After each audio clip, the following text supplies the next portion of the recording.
കുണ്ടോട്ടിയിട്ട് ഞാൻ എന്റെ ഉമ്മമാരോട് പറയും, കുണ്ടോട്ടിയിട്ട് ഒരു നേർച്ച നടക്കാൻ, എന്നിട്ട് ഊര കൊണ്ടുന്ന നേർച്ച. ആര് പറഞ്ഞു ഇങ്ങനെ ഒരു നേർച്ച നടത്താൻ? നേർച്ചയുണ്ട് ഇസ്ലാമില്, ഉറൂസുണ്ട് ഇസ്ലാമില്, അതൊന്നും ഇല്ലാന്നല്ല. പക്ഷേ ഈ കുണ്ടോട്ടിയിൽ നടക്കുന്ന ഉറൂസ് നേർച്ച എന്ന് പറയും. എന്ത് നേർച്ചയാണത്? കുറെ തോന്നിവാസം നടത്തലാണോ നേർച്ച? നമ്മുടെ ആലിമീങ്ങൾ മുമ്പ് തന്നെ ശക്തിയായി അതിനെ എതിർത്തു വന്നതല്ലേ?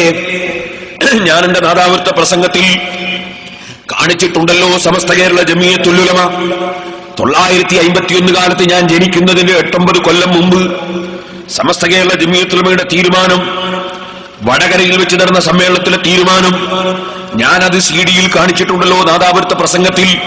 ബഹുമാനപ്പെട്ട MA ഉസ്താദ് അന്നത്തെ കാലത്ത് തന്നെ വലിയ നേതാവാണ്.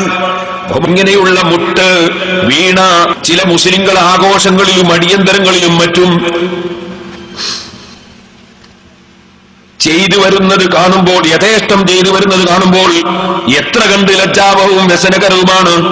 ഇവരുടെ ഇസ്ലാമിക നിഷ്ഠ എന്തായിപ്പോയെന്നോർത്തുകൊണ്ട് വ്യസനിക്കല്ലാതെ മറ്റെന്ത് ചെയ്യാനാണ്? അത്തരക്കാരുടെ കണ്ണ് സമസ്തയുടെ ഈ പ്രമേയം തുറപ്പിക്കുമെന്നും മേലിൽ ശറഇൽ അനുവദനീയമല്ലാത്ത മുഴുവൻ സംഗതികളിൽ നിന്നും അവര് വിരമിക്കുമെന്നും നമുക്ക് വിശ്വസിക്കാം. പരിപാവനമായ ദീനുൽ ഇസ്ലാമിന്റെ ഹഖ് കൊണ്ട് അല്ലാഹു തആല അവർക്ക് തൗഫീഖ് നൽകട്ടെ, ആമീൻ. എന്ന് 1951 കാലത്ത് ഞാൻ ജനിക്കുന്നതിന്റെ 8 കൊല്ലങ്ങൾക്ക് മുമ്പ് ബഹുമാനപ്പെട്ട സമസ്ത കേരള ജമിയത്തുൽ ഉലമ വടകരയിൽ വെച്ച് ആ യോഗത്തിലാണ് ബഹുമാനപ്പെട്ട EK അബൂബക്കർ മുസ്ലിയാർ സമസ്തയിൽ മെമ്പറാകുന്നത്. ആ യോഗത്തിൽ വെച്ചെടുത്ത തീരുമാനം മഹാനായ MA ഉസ്താദ് അന്നിറക്കിയ അൽ ബയാനിൽ എഴുതിയതാണ് സഹോദരന്മാരെ ഞാൻ വായിച്ചു കേൾപ്പിച്ചത്. എന്നിട്ട് നമ്മൾ ഇത്തരത്തിലുള്ള നേർച്ചകൾക്ക് അനുകൂലമാണെന്ന് വരുത്തി തീർക്കാൻ, എന്നിട്ട് ഈ കുണ്ടോട്ടിയിൽ നടക്കുന്ന നേർച്ചന്റെ ചിത്രവും അതുപോലെ കാഞ്ഞിരമുറ്റത്തും മണത്തലയിലും അതുപോലെ മറ്റു പല സ്ഥലങ്ങളിലും വിവരമില്ലാത്ത ആളുകൾ നടത്തുന്ന നേർച്ചകളുടെ മുട്ടും പാട്ടും കൊണ്ടുവന്ന് നാദാവൃത്ത സ്ക്രീനിൽ കാണിക്കുകയാണ് ഹുസൈൻ സലഫി. ഞാൻ ചോദിച്ചു, ഇതെന്ത് തോന്നിവാസമാണ്? ഞങ്ങളത് അംഗീകരിക്കുന്നുണ്ടോ? ഞങ്ങളെ പണ്ഡിത സംഘടനയോ യുവസംഘടനയോ വിദ്യാർത്ഥി സംഘടനയോ അത് സംഘടിപ്പിക്കുന്നുണ്ടോ? ഏതോ ജാഹിലീങ്ങൾ കള്ളു കുടിച്ചാൽ ഞങ്ങൾ ഉത്തരവാദിയാണോ? ഏതോ ജാഹിലീങ്ങൾ വ്യഭിചരിച്ചാൽ ഞങ്ങൾ ഉത്തരവാദിയാണോ? ഞങ്ങളത് അംഗീകരിക്കുന്നുണ്ടോ എന്ന് ഞാൻ ചോദിച്ചു. അതിൽ നാദാവൃത്ത CD-യിൽ കേൾക്കാം.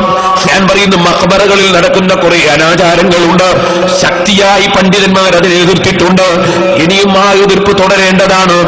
ഞാൻ ഇൻഷാ അല്ലാഹ് ഞാൻ കുറ്റ്യാടിയിൽ വരുന്ന 24-ാം തീയതി മുതൽക്ക് ഫെബ്രുവരി 2 വരെ 10 ദിവസം 10 വിഷയങ്ങളെ സംബന്ധിച്ച് ഖണ്ഡന പ്രസംഗം നടത്തുന്നുണ്ട്. ആ 10 വിഷയങ്ങളുടെയും CD ഇറങ്ങുമ്പോൾ മുസ്ലിം സഹോദരന്മാരെ നിങ്ങൾ കേട്ടുനോക്കണം. കാരണം അള്ളാഹുവിന്റെ ദീനിവിടെ ഇഞ്ചിഞ്ചായി നശിപ്പിക്കാൻ മൗലവിമാര് കച്ചകെട്ടി ഇറങ്ങിയിരിക്കുകയാണ്. സുന്നത്ത് ജമാഅത്തിന്റെ തെളിവുകൾ മുതഅല്ലിമീങ്ങൾ പഠിക്കണം, മുഅ്മിനീങ്ങൾ പഠിക്കണം. അതുകൊണ്ട് ഞാനതിലേക്ക് കടക്കുന്നില്ല. ഞാൻ SSF-കാരനായിരുന്ന കാലത്ത് പുത്തമ്പള്ളി ജാറത്തിൽ സിയാറത്തിന് പോയി.